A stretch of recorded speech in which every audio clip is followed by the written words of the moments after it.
जय गुरु जी, शुक्राना गुरु जी, अनंतम अनंतम शुक्राना गुरु जी। जय गुरु जी संगत जी, जय गुरु जी आंटी जी। जो आंटी मेरा ये सत्संग शेयर कर रही हैं, गुरु जी उन पे अपनी दया हमेशा बनाए रखना, उनके परिवार की रक्षा करना, उनको ढेर सारी ब्लेसिंग्स देना, क्योंकि वो बहुत अच्छा काम कर रही है। सब हमारे सत्संग सब तक पहुंचा के शायद हमारे सत्संगों से किसी ना किसी को कोई जवाब मिलना होता है। गुरु जी ऐसे ही आप अंग संग रहना। जय गुरु जी। संगत जी, मैं अपना एक शुक्राना सत्संग गुरु जी आप लोगों के साथ शेयर करना चाहती हूँ, और गुरु जी मेरा ये शुक्राना सत्संग अपने चरणों में स्वीकार कीजिए। थोड़ा पहले मैंने ये सत्संग रिकॉर्ड किया था, पर किसी वजह से वो अच्छे से रिकॉर्ड नहीं हुआ, इसलिए थोड़ा लेट हो गया सत्संग शेयर करने में। मैं दोबारा से ये सत्संग रिकॉर्ड कर रही हूँ। गुरु जी कृपा कीजिए, जो आप बुलवाएंगे मैं वही बोलूँगी। जैसा गुरु जी के चरणों में कोटि कोटि प्रणाम, कोटि कोटि नमन। गुरु जी संगत जी, अभी 24 नवंबर को मेरे कज़न देवर की शादी थी, और हम लोग उसमें जाना था। हमने 3 महीने पहले ही टिकट बुक करा ली थी, बट हम नहीं आ पा रहे थे उस शादी में। फिर क्योंकि मैंने आप लोगों को पहले भी बताया कि मेरी सास डायलिसिस पे है, उनको थोड़ा बहुत प्रॉब्लम है चलने फिरने में। एक्चुअली वो बेड रिटर्न ही है, एक किस्म से बहुत कम ही चल पाते हैं। तो पर हमने टिकट्स भी पहले ही बुक करा ली थी, ये सोच के कि हम जाएंगे शादी में।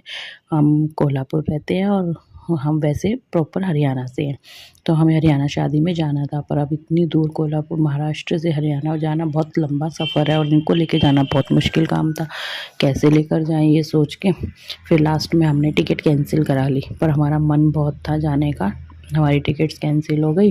और पहले तो फिर हमने यूँ सोचा कि कैसे जाए, क्योंकि मम्मी को लेके जाने में संगत जी बहुत परेशानी थी। उनको एक्चुअली वॉशरूम की बहुत प्रॉब्लम है, कहाँ पे डायपर्स वगैरह चेंज करें, वो लंबा सफ़र है, तो इतना ज़्यादा सफ़र उनसे होता भी नहीं है। इस वजह से हमने टिकट्स कैंसिल कर दी। पर मम्मी का भी मन था, मेरा भी मन था, क्योंकि हमें बहुत टाइम हो गया था। अपने गांव में गए, अपने घर गए। मैं अपने मायके भी नहीं जा पाई थी, एक डेढ़ साल हो गया था मुझे अपने मायके गए, क्योंकि मम्मी की तबीयत जब से ख़राब हुई है तब से मैं अपने मायके भी नहीं जा पा रही, क्योंकि इनकी देख रेख करने वाला कोई नहीं है मेरे और मेरे हस्बैंड के अलावा, क्योंकि ये एक ही बेटे हैं अपनी मम्मी के। और फिर इनको छोड़ के मैं कैसे जाऊं, इसलिए मैं 1 डेढ़ साल से अपने मायके भी नहीं गई थी। पर गुरुजी के बार बार मैसेजेस आ रहे थे कि पुत्र ट्रिप की तैयारी कर ले, बैग पैक कर ले, तेरा ट्रिप लगने वाला है, तुझे बड़े मंदिर बुलाने वाला हूँ। और मैंने गुरुजी को हंस के कहा कि गुरुजी कैसे हो सकता है पॉसिबल, दिल्ली इतनी दूर है, यहाँ से मैं कैसे आ सकती हूँ, ऐसी कंडीशन में उनको छोड़ के कैसे आएंगे, आप क्यों मजाक करते हो ट्रिप लगवाने का।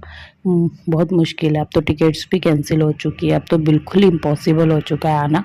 और उसी रात में जब हमने टिकट कैंसिल कराई, तो मेरी सास भी रात को गुरुजी से यही बोल के सोई कि गुरुजी मन तो बहुत था मेरा जाने का गाँव में, क्योंकि बहुत टाइम हो गया मैं अपने अपने परिवार से नहीं मिली हूँ, अपने रिश्तेदारों से नहीं मिली हूँ, और मैं इतनी बीमार हूँ, क्या पता मैं कभी उनसे मिल पाऊँगी। यानी एक लास्ट मौका मिला था, शादी के बहाने हम जा सकते थे, वैसे तो अब जाना नहीं होगा, और अगर हम चले जाते तो मैं सबसे मिल लेती। अब तो शायद लगता है मैं जीते जी तो नहीं जा पाऊँगी, मर के ही गाँव में जा पाऊँगी, उन्होंने ये कहकर, और वो सो गई। और उसी अगले दिन सुबह मैंने भी यही सोचा कि गुरुजी अब तो टिकट्स कैंसिल हो चुकी है, कल तो टिकट भी कैंसिल हो गई, अब तो मुझे नहीं लगता कि मैं अपने मायके जा पाऊँगी। आप बोलते हो ना बड़ा मंदिर तेरा मायका है, तू आ, कैसे आऊँ मैं बड़े मंदिर, कैसे मैं अपने उस मायके में मत्था टेकूँ, मैं तो कभी आई भी नहीं हूँ, आपने तो कभी मुझे बुलाया भी नहीं है गुरुपा।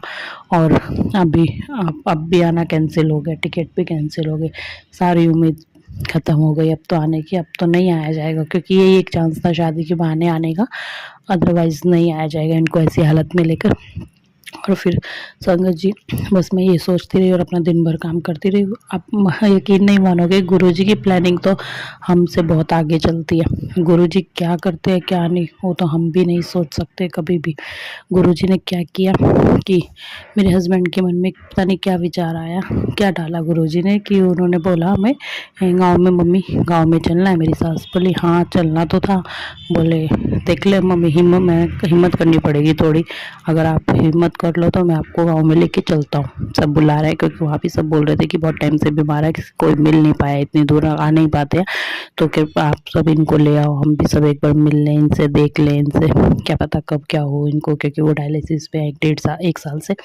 तो बस यही सोच के फिर मेरे हस्बैंड ने फ़्लाइट्स की टिकट देखी। आप यकीन नहीं मानोगे संगत जी, हमने फ़्लाइट्स की टिकट बुक कराई। दोपहर में हमने टिकट्स देखी, शाम को 6 बजे हमने फ़्लाइट की टिकट्स बुक कराई और रात को 9 बजे हम यहाँ से निकल गए। और यहाँ से पुणे से हमारी फ़्लाइट थी, तो कोल्हापुर से पुणे जाने में 5 घंटे लगते हैं। और मेरे हस्बैंड ने अभी गाड़ी चलानी सीखी है कोई कुछ महीनों से ही, और इतना लंबा रूट उन्होंने किया नहीं। पहले तो हमें लग रहा था कि कैसे जाएंगे, मम्मी बोली कैसे लेकर जाएगा। मैंने कहा मम्मी चले क्या, गुरुजी का नाम लेके चलते हैं, कभी तो लंबी ड्राइव करेंगे ही ना ये, तो गुरुजी का नाम लेके चलते हैं। फिर मम्मी बोली चल ठीक है तो ड्राइव कर, हम गुरुजी का नाम लेके निकलते हैं। और रात को 9 बजे हम वहाँ से निकल गए। और आप संगत जी यकीन नहीं मानोगे, जैसे हम घर से 9 बजे निकले, हमारे पड़ोसी भी बल्कि बोल रहे थे कि तुम इतनी जल्दी कैसे जा रहे हो, तुम्हारी तो प्लानिंग कैंसिल हो गई थी, तुम वापस गांव में कैसे जा रहे हो, टिकट्स भी कैंसिल अचानक से। मैं कहा बस गुरुजी ने ट्रिप लगवाना तो सब गुरुजी की मर्जी है, गुरुजी ने बुलाया और हम जा रहे हैं, गुरुजी का बुलावा आ गया हमारा। तो जैसे ही हम पहुँचे फिर निकले यहाँ से, तो बट उन सब ने मेरी पैकिंग कराई। हमारे पड़ोसी बहुत अच्छे हैं, उन सब ने मिलकर मेरी पैकिंग वगैरह जल्दी जल्दी कराई। और हम 9 बजे निकले, जैसे हम घर से निकले और रात को 9 बजे बटरफ्लाई हमारी गाड़ी के साथ साथ। मेरे हस्बैंड बोले देख घर से गुरुजी साथ चल रहे हैं तो किस बात की टेंशन है, मैं कर लूँगा ड्राइव। रास्ते में थोड़ा पहाड़ी एरिया भी आता है तो हमें थोड़ा ये डर था कि कैसे ड्राइव कर पाएंगे इतना लंबा, तो उन्होंने किया वो ड्राइव। और फिर हम ना शादी में पहुंच गए। हम यहाँ से निकले 2:30 बजे, हम फ्लाइट के लिए पहुँचे एयरपोर्ट पे। हम 2:30 बजे पहुँच गए रात को, और कनेक्टिंग फ़्लाइट थी। थोड़ा टाइम हमें अहमदाबाद भी रहना पड़ा। हम ये अरदास करके निकले थे गुरुजी बीच में इनको वॉशरूम की प्रॉब्लम ना हो, ये सही सलामत पहुँचे। और गुरुजी की इतनी कृपा हुई, इतनी कृपा हुई। हम रात को 9 बजे निकले और हम अहमदाबाद पहुँचे। अगले दिन हम रात को गाँव में अपने 10-11 बजे पहुँचे। आप संगत जी यकीन नहीं मानोगे, कोई प्रॉब्लम नहीं हुई। थोड़ी थकावट तो उनको हो गई क्योंकि कनेक्टिंग फ़्लाइट थी और थोड़ा वो चल फिरने में व्हील चेयर पे है तो थोड़ा आने जाने में उनको परेशानी हुई, अदरवाइज़ कुछ नहीं, उनको वॉशरूम नहीं लगा। और जैसे ही हम वहाँ पर पहुँचे सब इतने सरप्राइज्ड कि तुम लोग आ गए, सब इतने खुश, इतने खुश, इतने खुश। और गुरुजी ने वो ट्रिप लगा दिया और पूरे रास्ते पुणे से कोल्हापुर से पुणे तक 7 नंबर की गाड़ियाँ हमें साथ साथ दिख रही, ब्लेसिंग्स हमारे साथ चल रही। मेरे हस्बैंड बोल रहे देख पूरे गुरुजी रास्ते हमारे साथ है। और आप मानोगे एक ट्रक हमारे आगे चल रहा, इतना बड़ा कंटेनर था वो, ऐसे पैक कंटेनर, और उसके अलावा पीछे के दरवाजे पे शिव भगवान नंदी के ऊपर विराजमान थे। मेरे हस्बैंड देख के बोले देख गुरुजी तो बिल्कुल आगे आगे चल के रास्ता दिखा रहे हैं, सारे रास्ते गुरुजी पार करवाएंगे, तो टेंशन क्यों ले रही है, गुरुजी देख सब कुछ अच्छा ही करेंगे, गुरुजी साथ साथ चल रहे हैं नंदी पे सवार होके हमारे साथ, और गुरुजी सब रास्ता पार कराएंगे और हमें कोई सफ़र में तकलीफ़ नहीं होगी। सचमुच ऐसा ही हुआ। 7 नंबर की ब्लेसिंग इतनी हमारे साथ चली ना, बस पूछो ही मत। और हम अपने गांव पहुंच के और सबको शादी में सब हमें देख के इतने खुश हुए, इतने खुश हुए, हम सबसे इतने अच्छे से मिल पाए। जय गुरु जी। मेरा सत्संग थोड़ा लंबा हो गया, मैं अपने सत्संग को यहीं पे विराम देती हूँ संगत जी। जय गुरु जी, शुक्राना गुरु जी, अनंतम अनंतम शुक्राना गुरु जी। गुरु जी जो बोलते हैं ना वो पूरा करते हैं। गुरु जी ने मुझे ट्रिप का बोला तो पूरा करवाया, ट्रिप लगवाया, पैकिंग करवाई और फटाफट सब कुछ इतनी झटके हैं। गुरु जी की प्लानिंग को कोई नहीं समझ पाता। सच में गुरु जी कब क्या कर दें कुछ नहीं पता। संगत जी अब मैं अपने सत्संग को गुरु जी के मंत्र जप के साथ यहीं पे विराम देती हूँ। ओम नमः शिवाय, शिव जी सदा सहाय। ओम नमः शिवाय, गुरु जी सदा सहाय। जय गुरु जी। शुक्राना शुक्राना शुक्राना मेरे मालिक।